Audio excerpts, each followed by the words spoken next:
bunch of issues into one, and it's not just one game. It's not just one game. A lot of people will say this is just one game. I have a hard time believing that. I have a hard time believing that because if we go back to the first 2 weeks, last week and this week, the same issues are standing still. Jared Goff hasn't played as good as he's played in the past. St. Brown, he might be hurt. Who knows? But Ben Johnson, his offense, they look disconjointed. It doesn't look on par. They look easy to figure out. And if the Lions don't get it together, they go into a buzzsaw next week in Arizona, a place that they usually do not win in Arizona. And they're going to go there and they're going to play Kyler Murray and Marvin Harrison Jr. And Marvin Harrison Jr. and Kyler Murray are winning 20, I think it was 24-3 last time I checked the score. So there are no easy weeks off in the NFL. And if you look around the NFL, today was a weird day. There was a lot of favorites that lost. There was a lot of underdogs that won outright. Crazy day. But in my opinion, if this isn't fixed by next week, not fixed going against Seattle, who's played a lot. They played pretty good football in Seattle. Then you go play Dallas. You have to get it together right now. Like right now, this is where it's going to be key for the Lions to figure out where they're going to go from. So if you look at the quarterback comparisons, Baker Mayfield, 12 for 19, 185 yards, 1 touchdown, 1 reception, 90. His rating was 90.9. Jared Goff, 34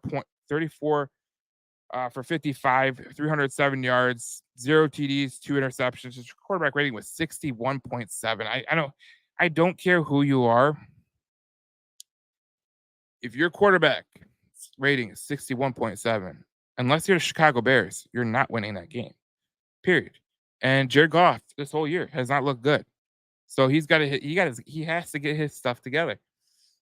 If we look at the running back comparisons, obviously Jahmyr Gibbs had 84 yards. Bucky Irving was their top rusher. The Detroit Lions, this is what pisses me off, okay? The Lions outgained the Buccaneers twofold. The total yards was 463 to 216. You doubled up on them. And still, you couldn't win this game. I don't care who you are. You could talk about Jared Goff. You could talk about St. Brown. You could talk about the defense. When you're in the red zone and you don't get points, that is a direct correlation to your coaches. Ben Johnson, Dan Campbell, time to get it together because that wasn't good enough. That's not going to be good enough to win the playoffs. That's not going to be good now. And last week, if we go back to last week, what were they in the red zone? I'm gonna go check.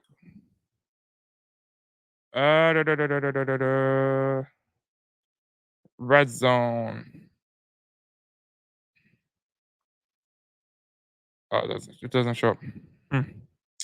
Oh, they were 2 for 4 last week. The Rams were 2 for 5 last week. So if you put it all together, they were 2 for 4 last week. They're 1 for 7 today. Quick math. They're 3 for 11. That's not good enough, guys. That red zone offense is not good enough. 3 for 11 ain't going to win you many ball games, and it ain't going to win you some games against top-notch competition. And I think you could look at the two teams that you played, the Buccaneers and the Rams, and you could say they're playoff teams, but at the same time, the Buccaneers and the Rams, you should be able to be better in the red zone, especially with the talent that you have. There's no excuse. None whatsoever. And people can put the blame on Jared Goff. That's fine. But you got to put the blame on the coaches because this red zone offense obviously isn't good enough. It just isn't.